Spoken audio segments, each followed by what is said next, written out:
E aí galera, paz e misericórdia. Chegamos aqui então em mais um vídeo do vlog revolucionário. Dessa vez para falar de um assunto que em especial aqui no Brasil tem sido bem chato tocar nele, que é a política.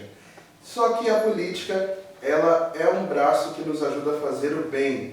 Claro que diante da situação do Brasil é meio que difícil a gente enxergar isso, mas é sobre isso que nós vamos meditar. Em especial sobre as eleições municipais. Como a gente deve votar, em quem a gente deve votar e qual também é a nossa missão quanto leigos na vida da sociedade. Beleza? Já curte, compartilha, se inscreve e comenta. Tamo junto, Deus te abençoe.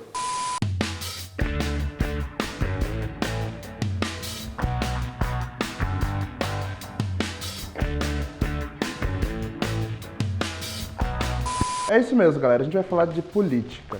Eu nunca gostei muito de política, só que o meu primeiro trabalho como jornalista foi justamente trabalhando com política. O primeiro e o segundo.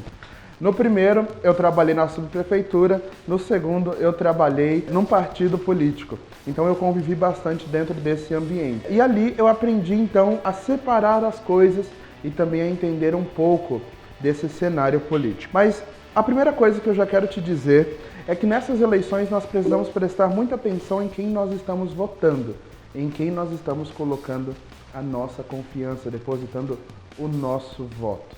A primeira coisa que eu preciso te dizer, então, é que você não deve e não pode votar em padres, porque a igreja proíbe que os padres se candidatem e assim também se elejam.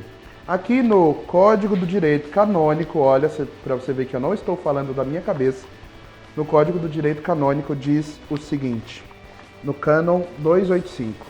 Os clérigos são proibidos de assumir cargos públicos que implicam participação no exercício do poder civil. O poder civil a que se refere deve entender-se tanto do legislativo quanto do executivo ou do judiciário. Lugar de padre não é na política. Se ele está fazendo isso, ele está sendo desobediente. E é importante entender que a desobediência é um pecado muito grande.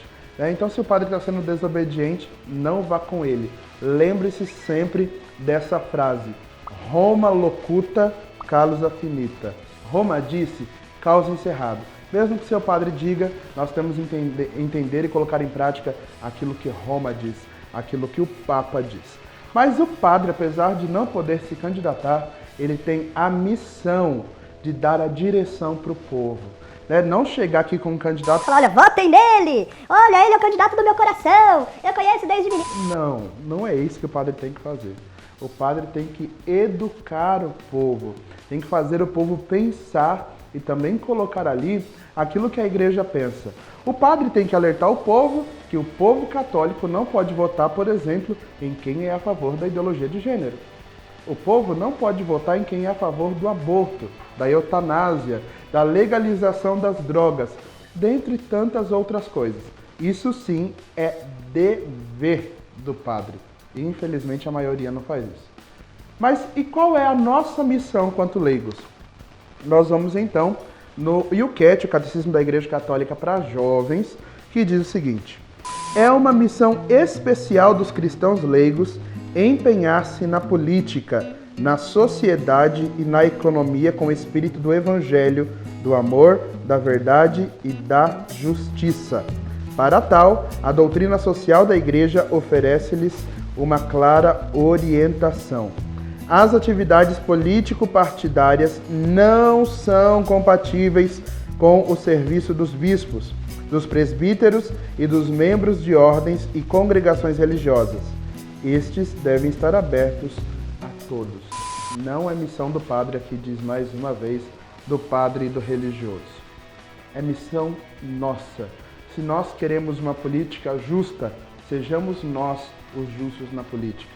Se nós queremos uma política honesta, sejamos nós os honestos na política. Começando pelo voto. Não venda o seu voto por nada. Por nada. Nem por pouco, nem por muito. Não venda o seu voto. Depois você continua ajudando na política quando você vai atrás daquilo que o seu candidato está fazendo. Quando você vota consciente de em quem você está votando.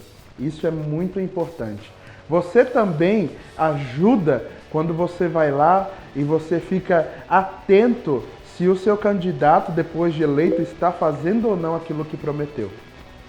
Se ele é a favor da vida, se ele está lutando por todos e não por uma minoria, se ele está fazendo com que aconteça ali o Evangelho. Eu não estou dizendo que o seu candidato tem que pegar a Bíblia lá dentro da Câmara Municipal e ficar lendo, não. Até porque São Francisco de Assis nos dá uma dica muito importante. Evangelize sempre. Se necessário, use palavras. E tem muitos políticos que são bons, que estão fazendo o bem acontecer em nosso país. Mas nós temos que lembrar uma coisa. Ser católico, ser da igreja, não garante que vai ser um bom político. Eu já disse isso.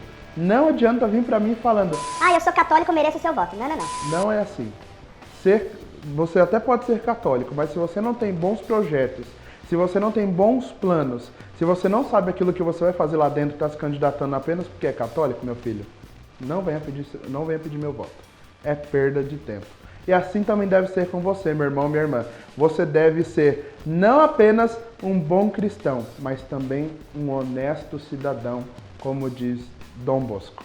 Beleza? Tamo junto. Deus te abençoe. Na hora de votar, lembre-se daquilo que você aprendeu na catequese, do que você aprende em cada Santa Missa. Lembre-se daquilo que você aprende com os santos, com os papas. E vote consciente. Tá bom? Deus te abençoe. Tamo junto.